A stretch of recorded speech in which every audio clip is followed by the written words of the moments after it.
नमस्कार दोस्तों, स्वागत है आपके अपने परिवार एग्जाम्स योद्धा परिवार में। दोस्तों, आज हम करने वाले हैं बीएसएससी इंटर स्तरीय प्रारंभिक परीक्षा पीटी एग्ज़ाम का प्रैक्टिस सेट, जो कि किरण पब्लिकेशन का है। इससे पहले 3 सेट कंप्लीट हो चुका है, तो यह चौथा सेट है और चौथा सेट में हम लोग साइंस के क्वेश्चंस को कवर करने वाले हैं। तो आज हम करने वाले हैं 25 मोस्ट इम्पोर्टेंट साइंस के क्वेश्चंस को। तो चलिए वीडियो को स्टार्ट करते हैं। तो पहला प्रश्न है कि निम्न में क्या प्रकाश के वायुमंडलीय अपवर्तन का परिणाम नहीं है? तो कौन सा परिणाम नहीं है? तो देखिए, सूर्य का सूर्यास्त के समय लाल दिखना, या रात में तारे टिमटिमाना, या सूर्य का आकाश में अपनी वास्तविक ऊंचाई से ज़्यादा ऊंचाई पर दिखना, या सूर्य का अपने वास्तविक उदय से 2 या 3 मिनट पहले दिखाई पड़ना। तो इस क्या जो प्रकाश परिवर्तन का उदाहरण नहीं है?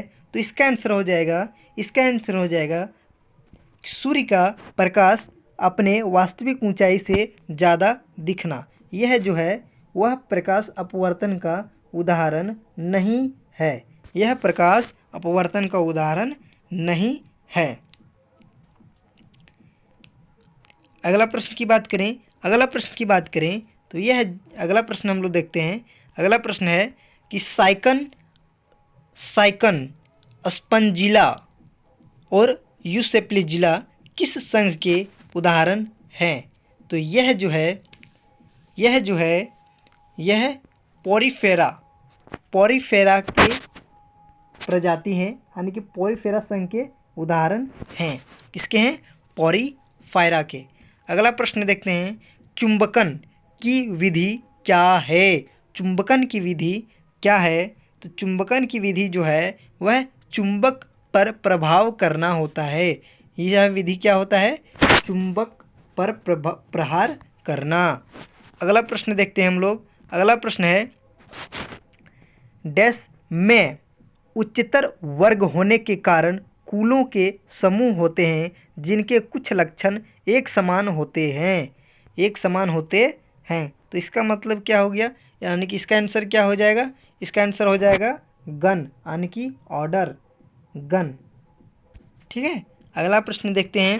अगला प्रश्न है, परमाणु बम के विस्फोट में भारी मात्रा में ऊर्जा किसके कारण निकलती है? तो किसके कारण निकलती है? इसमें जो है न्यूट्रॉन और प्रोटॉन में परिवर्तन के कारण निकलती है। किसके कारण निकलती है? न्यूट्रॉन प्रोटॉन में परिवर्तन के कारण। अगला प्रश्न की बात करें तो अगला प्रश्न है कि निम्न में से अधिकतम द्रव्यमान किसका है? तो अधिकतम द्रव्यमान किसका है? तो इसका आंसर हो जाएगा प्रोटॉन। किसका अधिकतर द्रव्यमान किसका होता है? प्रोटॉन का होता है। किसका होता है? प्रोटॉन का होता है। अगला प्रश्न की बात करें तो अगला प्रश्न है कि न्यूक्लियर रिएक्टर में न्यूट्रॉन को किससे अवमंदित किया जाता है? तो किससे अवमंदित किया जाता है? तो इसका आंसर हो जाएगा मॉडरेटर से अवमंदित किया जाता है। किससे? मॉडरेटर से। ठीक है। अगला प्रश्न देखते हैं कि सीसा या संचायक बैटरी के अनावेशित होने पर क्या होता है? तो क्या होता है? SO2 बनता है, लेड सल्फेट की खपत होती है, लेड बनता है, या सल्फ्यूरिक एसिड की खपत होती है। तो इसका आंसर क्या हो जाएगा? इसका आंसर हो जाएगा कि सल्फ्यूरिक एसिड की खपत होती है, यानी कि ऑप्शन नंबर डी। अगला प्रश्न देखते हैं कि डेंगू ज्वर का कारक है। डेंगू क्या है? डेंगू जो है वह जो है विषाणु जनित है। क्या है? विषाणु जनित है। Option number 3। ठीक है। अगला प्रश्न देखते हैं कि प्रकाश संश्लेषण प्रक्रिया में परिवर्तन निहित है। प्रकाश संश्लेषण प्रक्रिया में परिवर्तन निहित है। तो क्या निहित है? कि रासायनिक ऊर्जा का विकिरणी ऊर्जा में रासायनिक ऊर्जा का यांत्रिक ऊर्जा में, या सौर ऊर्जा का रासायनिक ऊर्जा में, या आंतरिक ऊर्जा का सौर ऊर्जा में?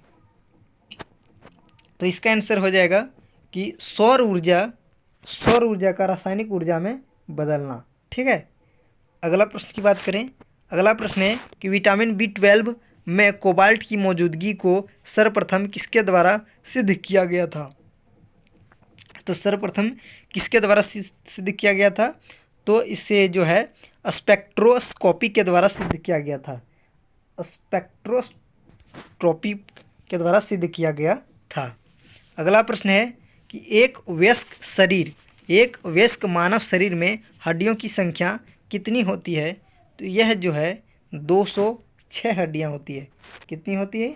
206 हड्डियाँ होती है। अगला प्रश्न है कि आधुनिक आवर्त सारणी में किसी आवर्त में बाएं से दाएं पर धात्विक लक्षण क्या होता है? तो धात्विक लक्षण जो है क्या होता है? घटता है। क्या होता है? घटता है। धात्विक लक्षण जो है वह क्या होता है? घट जाता है। क्या होता है? घटता है। अगला प्रश्न देखते हैं। अगला प्रश्न है कि निम्नलिखित में से कौन सी धातु कक्ष ताप पर द्रव रूप में रहती है? तो इसका आंसर क्या हो जाएगा? पारा। क्या हो जाएगा? पारा। इसे पारा भी कहते हैं। पारद। इसका पृष्ठ तनाव कम होता है। ठीक है, अगला प्रश्न देखते हैं कि क्लोरोफिल में क्या पाया जाता है? तो क्लोरोफिल में जो है वह जो है मैग्नीशियम पाया जाता है। क्या पाया जाता है? मैग्नीशियम पाया जाता है। अगला प्रश्न देखते हैं कि अधिकांश लोगों के कानों के लिए अल्पतम श्रवयोग्य ध्वनि का क्या स्तर होता है? यानी कि क्या स्तर होता है? तो इसका आंसर जो हो जाएगा वह हो जाएगा ऑप्शन नंबर बी, 0.0002 बार। अगला प्रश्न देखते हैं तो प्राकृतिक कोलाइड कौन सा है? प्राकृतिक कोलाइड जो है वह कौन सा है? यानी कि जो है प्राकृतिक कोलाइड जो है वह रक्त है। कौन सी है? रक्त है। अगले प्रश्न की बात करें। अगला प्रश्न हम लोग देखेंगे। अगला प्रश्न है कि ठोस अपशिष्ट पर प्रवेश पदार्थ के विलेपन को क्या कहते हैं? तो क्या कहते हैं इसे? तो इसे संपुटन कहते हैं। क्या कहते हैं इसे? संपुटन कहते हैं। अगला प्रश्न देखते हैं कि अगला प्रश्न है कि जल उपचार में पराबैंगनी किरणों का प्रयोग किस रूप में किया जा सकता है? जल उपचार में पराबैंगनी किरणों का प्रयोग किस रूप में किया जा सकता है? तो किस रूप में किया जा सकता है? तो रोगाणुनाशक के रूप में किया जा सकता है। किस रूप में किया जा सकता है? रोगाणुनाशक के रूप में किया जा सकता है। अगला है कि टेबल शर्करा किस प्रकार की शर्करा है? टेबल शर्करा जो है वह किस प्रकार की शर्करा है? तो वह जो है सुक्रोज प्रकार की शर्करा होती है। अगला प्रश्न की बात करें तो अगला प्रश्न है कि जल चक्र का अभिप्राय किससे है? जल चक्र का अभिप्राय किससे है?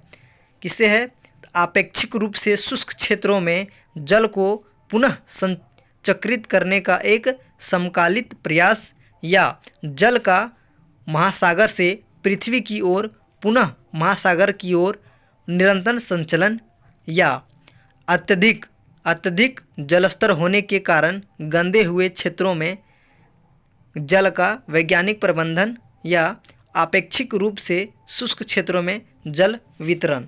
तो इसका जो आंसर हो जाएगा ऑप्शन नंबर 2, यानी कि यह हो जाएगा जल महासागर से पृथ्वी की ओर पुनः महासागर की ओर निरंतर चलते रहता है। अगला प्रश्न की बात करें। अगला प्रश्न है कि किसी स्थान पर उच्च ज्वार भाटाओं में कितनी अंतराल होती है? तो यह जो है 12 घंटा 26 मिनट का अंतराल होता है।